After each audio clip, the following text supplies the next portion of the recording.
Evening, ladies and gentlemen. Thank you for coming. I'm glad I'm going home by ship because I'm hoping to catch all the hours I lost coming over. And I'm looking forward to catching all those hours.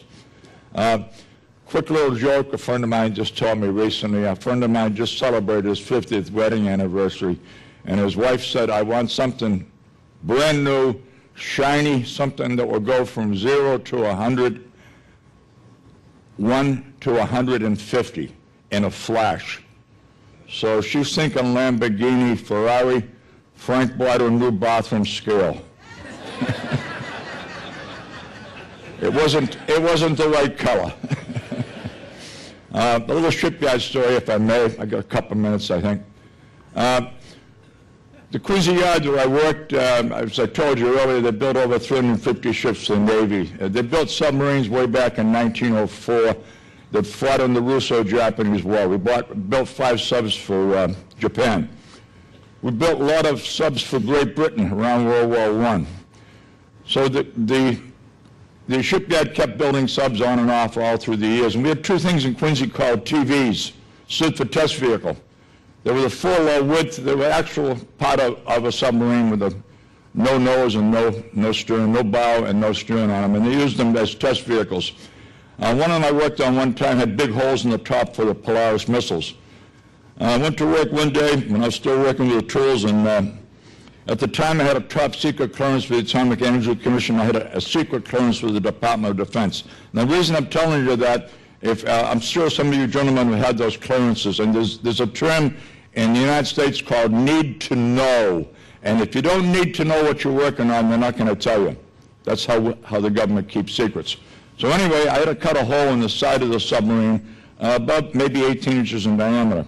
And I knew in World War I, the English had a submarine, I should say the Brits had a submarine that would shoot torpedoes out the bow, out the stern, and out the sides. They could get anything anywhere going by. We didn't have one. So here I am cutting this hole about 18 inches in diameter. Takes me all day to figure out where the hole's going, another day to get the burner down. They got to preheat all that steel. It's that thick on a submarine's hull. You got to preheat it a lot before you can cut it. All the time I'm asking the engineers who are looking over my shoulder. They don't like it if you cut the hole in the wrong place in a submarine. So anyway, they're looking over my shoulder, And by the 3rd day, I'm really quizzing them as to what type of torpedo that's going to be. And finally, one of the guys said to me, you don't know what the hole's for, do you? And I said, no. He said, it's for the submarine's rear end. Well, right away, I didn't like the sound of that. I said, what do you mean rear end? The trash compactor. You know, in World War II, all the trash went out the torpedo tubes, the plastic, the paper towels and stuff. But nowadays, they don't want anybody to know where the sub is because the sub's underwater all the time. So it's basically the same thing you have in your kitchen. All the trash is compacted into a little canister, and as the sub's going along, it's pooping out these little canisters full of Wheaties boxes and Cheerios boxes and plastic and so on. So even submarines have trash compactors. With that, we'll get started today on the Titanic, and thanks again for coming, ladies and gentlemen. This will be my last talk on the ship.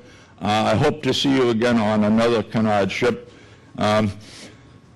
especially this one. This definitely is the queen of the seas. It's such a beautiful, beautiful ship.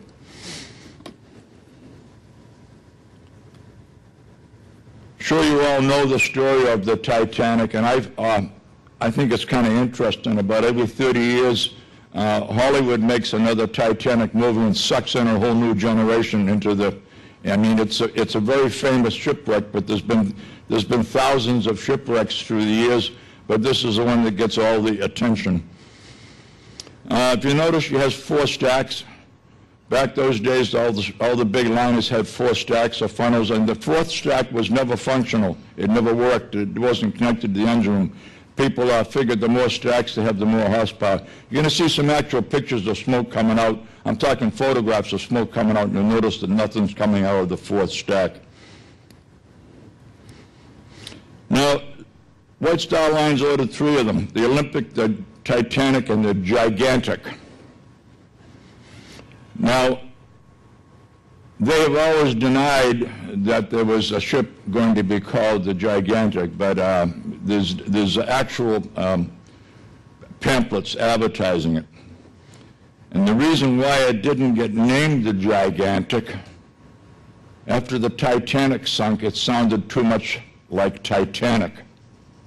So they changed the name from Gigantic to Botanic.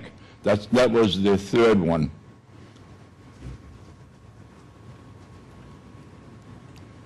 Now, it's interesting, people think they're named after the Olympics, but they're not. They're actually named after the Greek mythology, Olympians, Titans, and Giants. Now, Olympic became known as All Reliable. She served till 1934. The Botanic ran into a mine in World War I, and there was a loss of life. Not a big loss of life, but nothing like the Titanic. Now here you can see in this picture, you can see that fourth funnel there. There's nothing coming out of it. This is Howland and Wolff in Belfast, Northern Ireland. This was back in the days when ships were still launched. If you have a boat and you launch it on a boat launching ramp, launchways are more or less the same idea, other than the night before the launchings are usually in the morning. They try to do them in the morning usually because there'd be no wind, and the wind gets hold of an empty ship like this, will blow it right down the river. So the night before they would grease the ways with tallow or lard or anything like that, and if the weather was particularly hot, they might ice it down because they don't want it all to melt. So they want it in the following morning. They want the ship to be able to slide into the water. This would be part of the supporting cradle on the bow. Notice all these plates, these are all riveted. Each plate overlaps the one under it or the one over it, much like the shingles on your roof. Except these are known as butts, the verticals, and those are not overlapped. Those butt together with a plate behind them for the rivets.